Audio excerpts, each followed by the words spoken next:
Welcome to the Insights to Communicate podcast with Adam Probalski, where communications, research, and strategy come together. Chris Garcia, welcome to Insights to Communicate. Thanks for joining. Thanks very much for having me. Why don't you just tell us quickly about your journey? You work for Placer County? Correct. And you are a government communicator, but that's all we know right now. So tell us what we really got to know. Sure. Yeah. Well, I never would have seen myself as being a government communicator when I was a kid. I think probably most of us in the business would say something to that effect. Kind of a funny job to be in, but ultimately a great one. So my story is I kind of found this career and this kind of work in a roundabout way. I come from a military family, so grew up moving all around the country, and just really didn't have a whole lot of experience. I mean, generations back in the military of kind of what life looked like outside, what's a pretty interesting and I think rewarding bubble, but a bubble nevertheless. So when I came out of school, with that kind of public service background, wasn't quite sure what I wanted to do. I thought maybe law school. But as I started to kind of feel my way into the work world, my first job out of school was as an AmeriCorps volunteer in Chicago, kind of making good on that public service, and thought maybe law school would be next. Was studying for the LSAT, and just had the opportunity to go live in Europe as my folks were winding down my dad's military career. So went over and lucked into a job over there doing copywriting for a medical nonprofit. And, kind of one thing led to the other from there. Wasn't something I saw a lot of future in, but was doing some writing because I could write competently, better than speaking, I guess, and Native American English. And that was a skill they needed. And so was kind of starting to do some reporting kind of stuff. And as I thought, hey, having a more serious job at some point is going to make some sense. Maybe journalism could be it. So started to invest in teaching myself writing, kind of had a psychology degree, so not a whole lot of background in it formally. That led me into doing a little bit of freelance reporting. And because I was still somewhat connected with the military community at that point and doing a little bit of reporting on the Army's transition in Europe at the time, found out about the Army's public affairs internship. It's kind of their flagship internship for civilians. Great program. Got picked up for that. And what that entailed for me was spending a year in an Army public affairs office, kind of somewhere in the field. Got lucky there and ended up in the Army's community relations office in Chicago. Did all kinds of really interesting stuff there, especially for a brand new intern. And then you spend 4 months or so in DC. I went to the Defense Information School, Wow. where most military officers go to become qualified as public affairs officers, as they call it, kind of on the federal side. And then interned at the Pentagon for a couple months. And when you finish that program, you end up with a public affairs job somewhere in the Army. For me, that was the Army Corps of Engineers in Sacramento. Brought me out to California for the first time, and have been doing government public affairs ever since, and have had a pretty fascinating ride as a result. That is very, very cool. Is there an age limit on the internship? Can I get a Army internship? You can sure apply. I don't think there is one, and intern kind of has that connotation of being right out of school. But we did see a fair number of folks mid-career going through that program, Oh, wow. particularly those who had kind of separated from service and were looking to move into the civilian world. So it really was a career-oriented internship. It wasn't the kind of make the copies kind of internship, and so just incredibly valuable. I mean, in that year, it was a challenging time for the war effort in general. This is 2007, 2008 timeframe. Yeah. So still pretty active in Afghanistan and Iraq. And there weren't a whole lot of Army installations or units around the greater Chicagoland area, some kind of reserve stuff, National Guard kind of thing. But the Army has um, kind of bigger picture offices through public affairs to deal with film industry, for example, in Los Angeles, to deal with the publishing industry in New York. And in Chicago, our main mission was really just helping kind of the Midwest in general connect with the Army. You know, at that point, since we've kind of moved into a volunteer model for the military, and because fewer and fewer of us are serving, and we were in such challenging conflicts, just a really big priority for the Army to help connect with the rest of the broader American community. You just didn't understand necessarily what service involves or what those war efforts look like. Right. So we did a lot of really fun stuff, like bringing in the Army's parachute demonstration team to jump into Cubs games or Bears games. But we were also really closely working with the major Chicago outlets to connect them with Army leadership to help explain the issues that we're facing as a military in those conflicts. That's great. So you can be in that role. Are you sort of the thumb that touches all the fingers? Like you get to talk to everyone and bring in the resources you need to do your job?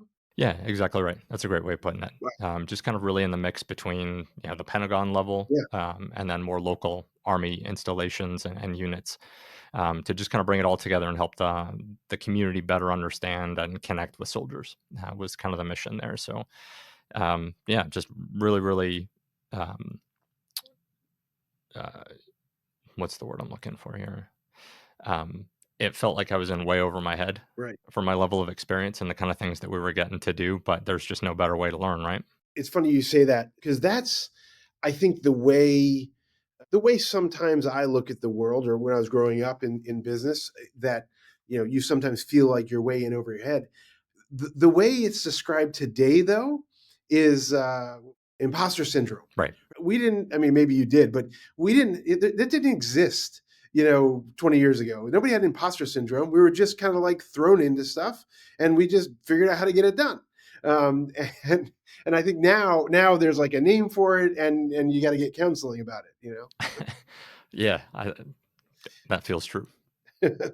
Okay, so Army Corps of Engineers, I think for a lot of people, their experience, is there's a sign on the side of a roadway where there's like a waterway, and there's an Army Corps of Engineers sign, and like what do they do? I have some understanding of Army Corps of Engineers just because we have developer clients, and there's like a lot of times some factor where Army Corps has to sign off or makes a comment in an EIR or something like that. And so from that perspective, it seems, Army Corps seems very intimidating from the developer side of things. What was your role there, and what kind of work did you do there? Sure. Yeah, similarly, kind of felt way in over my head from the beginning. I mean, the Army's one thing. It's still, I think, strange to most people to think that one of the major infrastructure organizations for the federal government is also part of the Army. Right. So a little bit of a hurdle there too, and had no engineering experience or much experience with the sciences, especially in connection with communication. But the Army Corps just does so many different things. It's really takes some time just to wrap your head around all the things that it does. Briefly, for those folks who aren't familiar, I mean, water related infrastructure, particularly flood control being a big part of that. But we do construction for a lot of military entities, for installations, for folks like the Veterans Affairs Administration. Do water resources related permitting, kind of environmental stuff, big contracting initiatives, does real estate to kind of find locations for recruiting units, things like that. Just an incredible variety of things. But definitely the one I think that most closely touches folks' lives is that water resources and flood control kind of thing. So I started kind of doing the simpler stuff, being the most junior person on that staff, and was focused kind of on the recreation side that the Army Corps is involved with. Any of the reservoirs that the Corps operates for flood control typically have you can go and camp there. Yeah. It's a nice water body. You can go fish there. So they've got park rangers to manage that kind of thing. Levee safety at the time was a really big deal. I mean, this is a couple of years post Katrina, and the idea of what levees do as infrastructure and the vulnerabilities and the consequences when it doesn't perform like we hope it will. Just very, very big issues in Sacramento. Um, a lot of folks don't realize is among America's most flood prone cities. So the Army Corps just deeply, deeply involved with public safety from that perspective, but it just ties to so many other things like economic development and of course that gets political. So it's a really challenging job to kind of walk that line of explaining kind of what the agency does and then do so in a way that you're doing things like risk communication without scaring people, but also making them aware of the risks that they face. So right out the gate, just tough stuff that required you to kind of learn very quickly, and so couldn't imagine better training for a new public affairs person to kind of work your way through those kind of issues. And I did that for a couple of years before coming over into local government, which is where I'm at now. Let's talk about that. What do you get to do at county government? A lot of people listening will be familiar with local government, but some who are looking to get into this business be like, what the heck does county do that you need to be communicating about? Yeah, I wasn't fully aware of that myself before I jumped in and followed a mentor of mine up to Placer County here. I mean, just about all of the services you'd expect at any level of government, the federal government or the state government, happens in counties too. So, health and human services, and law enforcement, and public infrastructure, and elections, a big one these days, right? Right. All that stuff happens at the local level. And for folks who don't live in an incorporated city, their main local government is a county. So a lot to learn here.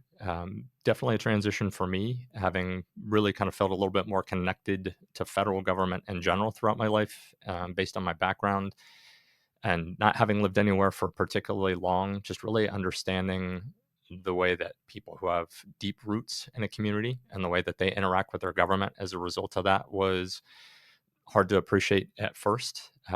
But you are forced to learn that very quickly in local government. Because they know better than you. They know it a lot better than you, Yeah. without a doubt.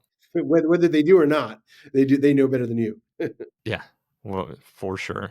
And yeah, and it's really where the rubber meets the road in governance, is local government in a lot of ways. We had a former supervisor who said it's really the best laboratory for government is local government. We have the opportunity to kind of figure things out that can bubble up to higher levels of government when they work. And I think, in my experience, that's true. I think I've been very impressed working in local government at the leadership uh, that we've been under, at least in Placer County, our elected officials, but our senior administrative folks too. Just super smart folks, who are working every day to kind of solve problems, and that's the real beauty of it, as opposed to being at that federal level, or maybe something like the Army. I mean, the Army does important stuff, but it's not necessarily in everybody's life every day. Yeah. Local government really is that chance to kind of be involved, working with the community to solve the problems that we all have to deal with. Yeah, nobody runs for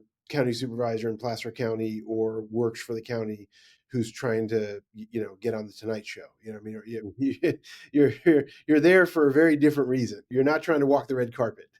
Indeed, and it's a tough job. I have a lot of respect for the folks that undertake it, because this is not easy stuff. So give us a day in the life. Pick one of the last seven or one coming up. Give us 3, 4, 5, 6 things you're doing that day. What do you gotta get done? Sure. Well, I mean, being in the communications business, I think you can appreciate that those days just look radically different day to day. And it's really, even in the relatively short, I should say, now as I get a little bit older, time span that I've been in government, just how much things have really changed, and how many more different things I think we're expected to do. Yeah. And maybe that's just the big challenge of being in communications overall for the government is, I think we feel pretty well resourced and supported by our organization, but there's just no shortage of things that you feel like you should be doing that you can't get to, as that universe is expanded, and the kind of things that seem to be conflated in communications these days, like marketing and public outreach, news production. I mean, I think it's really hard to just be so expert in all of those things, and kind of doing that juggle every day of, yes, we have some news releases to get out. Of course, we're engaging on social media and dealing with the press. Maybe we're working through kind of a thornier community relations issue. That stuff just interweaves through every day in some capacity. Right. And, you know, evolving, ever more quickly to this day with, how the communication landscape has changed and things like AI. It's just a never ending smorgasbord of challenges, I think. Maybe it's the almost boomer in me, fascination, but the ability for AI to accomplish great things is pretty cool. I surprised myself, an hour ago doing something. How much does that feature into your ability to kind of get your job done better and easier? Sure. More and more, I think I'm fortunate to have someone kind of in our broader team who is pretty invested in really learning the tools, and I'm just kind of hanging on to her coattails and trying to keep up with her. Right. So I think it's amazing just how, even if you're not necessarily focused on, hey, this is the right tool to do this thing faster or simpler than I'm used to doing it, just how easily it's already creeping into the things that are just already part of our world. Canva's a big thing for most of us in communications to be able to do basic graphic design stuff, and it's just in there now. Um, and so I think it's partly just kind of realizing, hey, actually, in a lot of ways, we've been starting to lean on this stuff for a while, but you know, how much more could I use it? The other thing I've really tried to be a little bit focused on is just trying to pay better attention to people who are smarter than me about the implications of it and what the future could hold. It's, I think, going to be very easy as quickly as it's moving and just how transformative it could be to really lose sight of just how much so it's likely to change things for us. So that's been a big focus as well. It's just trying to wrap my mind around what it could be, so that it's a little bit easier to see those day-to-day implications of how it could be helpful. So every community is different, and when we poll, we always ask for a government agency. Typically, we ask what's the top news source when we're talking to residents or voters. And I'm sometimes surprised in certain communities where, if you ask in LA, for instance, it's going to be social media, it's going to be some broad platform, but in certain places people still read the newspaper, and that is like a source of information, and you put something out and people really get to know it. In some places there's a local media market where you could potentially get on the news because it's a small enough local media market, and you could get your message on. I think you're in Sacramento media market. We are, yeah, kind of split between that and Reno. Okay, so the chance of you getting a story about anything local that doesn't involve a, God forbid, a dead body is like probably pretty slim. So how do you best get your message out in Placer County? Sure. It's a basket of things, and I think every media market's different. Of course, we're, I think, relatively fortunate because we are somewhat accessible to that Sacramento market and have fairly big picture things happening here that we maybe aren't as challenged as a smaller agency might be in a bigger market to get those stories, good stories, even ones that we kind of want to tell. So we feel like we've got a pretty strong relationship with the Sacramento market in particular, and getting those stories told. Because we're geographically a fairly diverse community. I mean, we're from the Sacramento suburbs all the way up to Lake Tahoe on the east side. Yeah. We do have some kind of Reno market and very specific local outlets in the Tahoe area as well. And then kind of in between that, in the foothill communities and kind of more mountain communities, I think certainly we have small newspapers. We've really, I think, just seen the example of how much of a challenge it is to operate a small newspaper Yeah. these days, really evident here. I mean, we still work pretty closely with the Gold Country family of papers here, and we feel like they do a good job, but they seem to be at maybe half the staffing that they were when I started here. So they are important for sure, but they're not, even in communities that are relatively small and maybe don't have as much internet connectivity and might be a little bit older. We still see pretty strong adoption of social media, and we're just trying to kind of be in all those places. Right. And we survey our residents periodically to kind of better understand how they want to hear from us specifically, apart from how they otherwise get the news in their lives. And social media increasingly just kind of keeps inching up like you'd expect it to. Yeah. But a really strong percentage of folks, I think, in my gut sense here, is just as much as we're all exposed to so much more on social media these days, and as much as it's kind of just trying to draw us in more and more and get us to spend more time there, that it's just harder and harder really to kind of keep up with the things that we care about there. And so we still have really strong interest in digital newsletters because people sometimes just want to know, hey, I do want to understand what's happening, Sure. and I don't want to have to rely on whether the algorithm is going to serve it to me to get that information. So we really continue to invest in that as well, because I think it's a great way to reach folks. That makes a lot of sense. You don't want to just rely on people being served it. You got to figure out a way to get it to them. Okay, you mentioned earlier that you had a mentor, and I've been the beneficiary of several mentors and a lot of open doors when I was younger, and I really have a high appreciation for that, and try to do that for others that reach out to me. Tell me about your mentor relationship and how that came about. Sure. Well, I think at least the government communications community in California is a small enough audience that I will shout out Dee Dee Cordell with the Yuba Water Agency. Um, started working with Dee Dee. We both worked for the Army Corps of Engineers in Sacramento.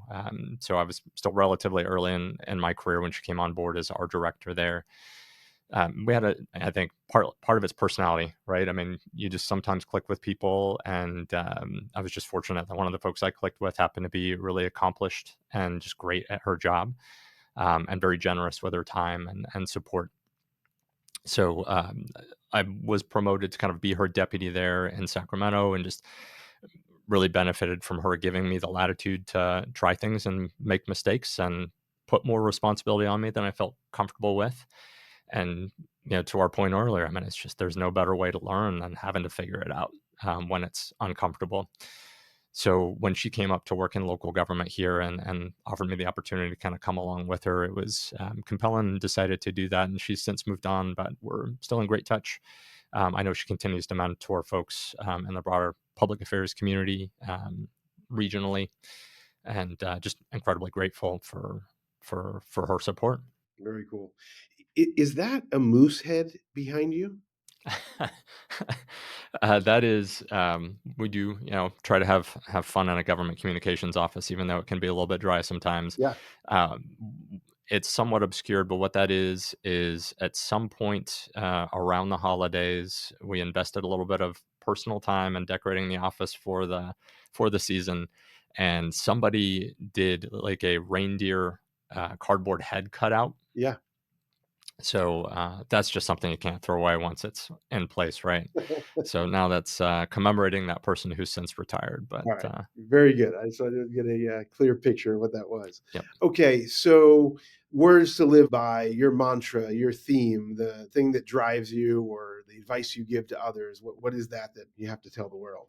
I'm lucky to be able to mentor some interns around here periodically. And kind of one of the things I always start with is what I find motivating about being in local government and communications in general, unfortunately, is that we are in a time when what the truth is and who defines the truth is very much in question every day. Yeah. And I don't know that that's unique in our time in history right now, but it just seems especially fraught. And we have an opportunity really to just be very focused on being clear about the facts and being champions for understanding and transparency and the truth. I just think it's more important than any time that I've been aware of in my lifetime. And that's the well, I guess I would say, I draw from in trying to find motivation and maybe consolation sometimes when things are tough here, is that it's an important thing to do, and it's a privilege to be able to do it. Kind of ancillary to that, just a couple of those things that we have around the office to remind ourselves of this sometimes. I think like 9 out of 10 smart quotes on the internet that nobody knows who said gets attributed to Einstein. Yeah. So I can't vouch for whether this is in fact an Einstein quote, but we do try to live by it. And it's posted in just across the hall from me. If you don't understand, what was it? If you can't explain it simply, you don't understand it well enough. Right. And I think the way we lean into that is just that a lot of what we do in government is process, or it's programs, or the challenges are really decades long. And we can't expect that that's an easy thing for people to understand. It's easy to get lost in the gov speak or the program speak. And we just can't, right? I mean, it really is our responsibility to kind of help bridge that understanding gap with folks who have plenty of other things to worry about in their lives than what their local government is doing about issues. If you're going to reach them, we really have to find a way to make it clear and compelling.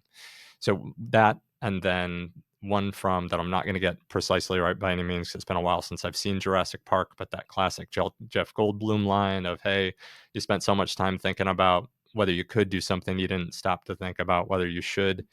And that for me is just a reminder of the importance of really thinking about the outcomes that you want from an action that you're going to take kind of in communication. And there's all kinds of tactics we can throw at things all the time, right? They seem compelling, they seem like this is the answer, but we just really always need to be thinking a little bit harder about, yep, we absolutely could do that. Is that the most efficient and productive use of our time? Is it going to be the most effective thing, and is it going to reach the folks we think it is? So that reminder to strategy, I would say, is the lesson for me there. That last one I love a lot. The other one, the if you can't explain it, you don't know it. That's something we talk about all the time with clients is the in the building speak, like you're talking about. Like when and we whether it's you're the county hall administration or water district building or the city hall, whatever it is, you talk about things in such a different way than the public talks about things.